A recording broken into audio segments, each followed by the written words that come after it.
अस्सलाम वालेकुम, मेरा नाम उमर है। आप देख रहे हैं कारत मार्केटिंग। आज हम जो टॉपिक आपके लिए लेकर आए हैं उसमें हम डिस्कस करेंगे पाकिस्तान की रियल एस्टेट मार्केट क्यों क्रैश हुई थी और उसके क्या कुछ रीजंस हैं। तो अगर हम रीजंस पे नज़र डालें और जो पिछले 1-2 सालों में मार्केट काफ़ी नीचे आई उसकी वजूहात देखें, तो जो वजूहात हमारे सामने आती हैं उसमें सबसे बड़ी चीज़ तो ये है कि जो पॉलिटिकल इंस्टेबिलिटी हमारे मार्केट के अंदर रही है और हमारे मुल्क के अंदर रही है, स्पेशली इकोनॉमिकली भी और पॉलिटिकली भी जो इनस्टेबल एक सर्कमस्टांसेस रहे हैं, उसकी वजह से काफ़ी जो है वो रियल एस्टेट मार्केट को डेंट हुआ है।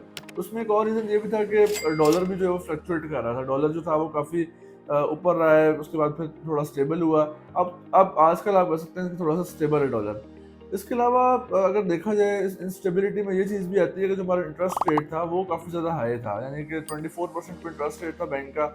और आप जानते हैं कि इन्वेस्टर के पास दो ही ऑप्शन होती हैं, तो वो प्रॉपर्टी के अंदर इन्वेस्ट करता है या फिर वो बैंक की तरफ जाता है। तो ज़ाहिर बात है कि एक ईजी मनी थी, घर बैठ के आपको जो है वो 24% जो है वो रिटर्न आ रहा था विदाउट एनी रिस्क। तो तमाम जो इन्वेस्टर्स थे उन्होंने ये फैसला किया कि रियल एस्टेट में जाने से बेहतर है, जो कि मार्केट डाउन है इस टाइम पे, तो आप बैंक में चले जाएं। इस तरह के आप जानते हैं 2-3 टैक्सेस लगे। जो हमारा एफपीआई का टैक्स है, जो परचेजर का टैक्स है, जो सेलर का टैक्स है, वो टैक्स भी जो है वो पहले 1% था, फिर वो बढ़ के 3% हो गया। उसके अलावा जो है वो एक स्लैब बन गई कि 5 करोड़ की प्रॉपर्टी पे आप 3% देंगे, उसके ऊपर 3.5 देंगे, 10 करोड़ प्लस की प्रॉपर्टी पे आप 4% प्लस जो है वो टैक्स देंगे। तो इससे काफ़ी जो है वो डेंट हुआ। ये तो थोड़ा सा हमने बात की है पॉलिटिकल हवाले से और टैक्सेस के हवाले से, इकोनॉमी के हवाले से। एक और जो बड़ा फैक्टर है इसके अंदर वो है रियल एस्टेट में जो फ्रॉड हुआ है पिछले 2 सालों में।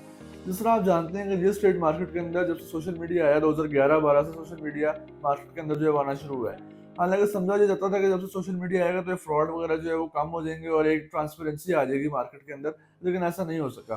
जिस तरह सोशल मीडिया आया, थोड़ा फ्रॉड भी जो है वो बढ़ता गया मार्केट के अंदर। क्योंकि ज़ाहिर-सी बात है, लोगों ने जो है वो रिसर्च करना छोड़ दी, लोगों ने देखना छोड़ दिया कि जो बंदा हमें बेच रहा है, जो बंदा हमारे साथ एग्रीमेंट कर रहा है, वो ऑथेंटिक है या नहीं है। जो अच्छा अपने आप को बेच पाता था या जो जिसके पास अच्छी सेल्स स्किल थी, उसने बेशक जो है वो फ्रॉड भी किया हो तो वो चीज़ें वगैरह बेच देता था और उसका नुकसान एंड पे जो है वो फिर एंड कंज्यूमर के हुआ। ये कुछ फैक्टर्स हैं जिसकी वजह से रियल एस्टेट ने बहुत सफ़र किया है। लेकिन अब गुड न्यूज़ ये है कि पिछले तकरीबन आप कह सकते हैं 3 से 4 महीनों से, जब से 2025 स्टार्ट हुआ है, तो मार्केट में पॉजिटिविटी है। मार्केट जो है थोड़ी सी रिवाइव हो रही है और टैक्सेस भी थोड़े से जो है वो कम हुए हैं। इसके अलावा आईएमएफ भी थोड़ी सी जो है वो पाकिस्तान को थोड़ी सी आप कह सकते हैं कि थोड़ी सी छूट दे रहा है टैक्सेस के अंदर।